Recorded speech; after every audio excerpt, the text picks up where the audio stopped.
Welcome to my shop. In this little episode, I'm going to take you through my process of making these little wine glass caddies and my thoughts during the process and sharing some ideas and tips on how I got there. So it's really nice to, when you're doing any type of a project, whether it's small or big, and you're following plans or you're just going from the seat of your pants, but you have a basic design, uh, it's okay to change the design and make it your design so that it distinguishes your project from someone else's project. Don't be afraid to try things. Let's go. If you have any questions, put them in the comments below. I'll try to get to them.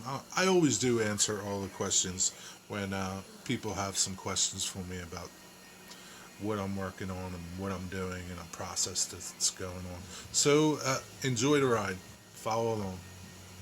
This is what I'm going to be making my boards out of. This is all just stuff in my shop. That was another prerequisite of the competition. Scraps in the shop, not spending nothing on wood. This is just stuff in the shop. I have some walnut that I've had in the shop for probably 10 years. Nice piece of curly maple.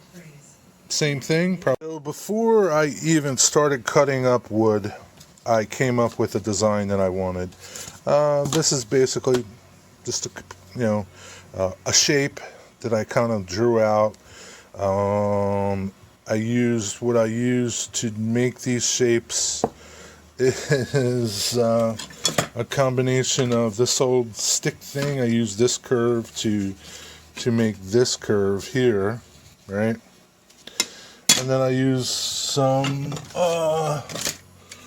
of these to do some things. I can't remember what these things are called, but use some of these to make some things.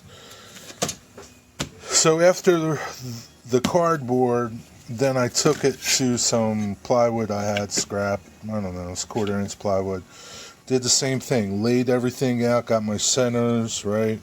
The bottle is going to go in here, the glasses are going to go here, and then I just, all these marks represent something that I can repeat the curve to. You see there's a little tick on there, then there's a little tick on there.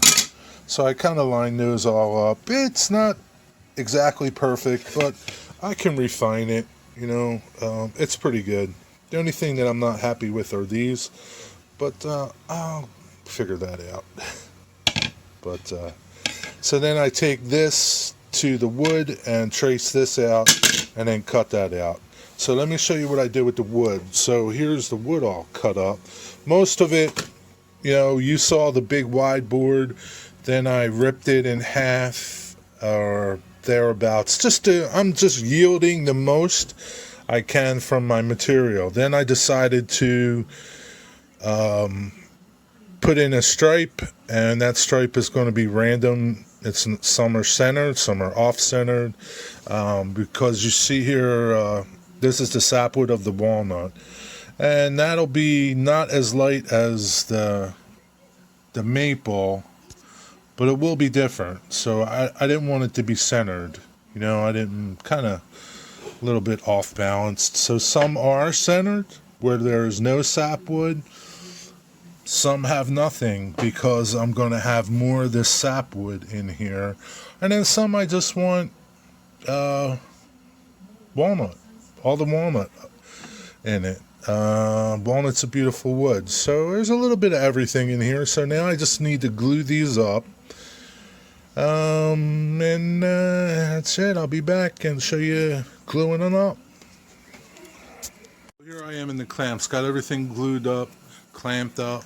So one way to help you if you don't have a lot of clamps is to stack them up.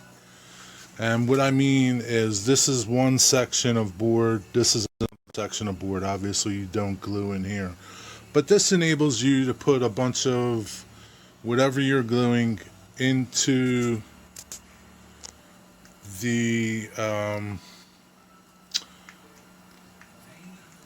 into the clamps, and you're good to go, and you'll be able to glue things up like this.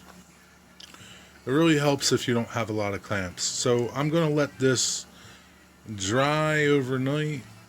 I'm using Type Bond 3 for this glue up. It's a waterproof exterior interior glue. It really helps because you never know, this might be outdoors. I use it with all my cutting boards and anything that might get wet. This might get wet. I'll let it dry overnight and we'll take it out, and I still need to thickness it through the planer. It's a little too thick for me, so that'll clean up any unevenness and all the glue. Be back in a little bit.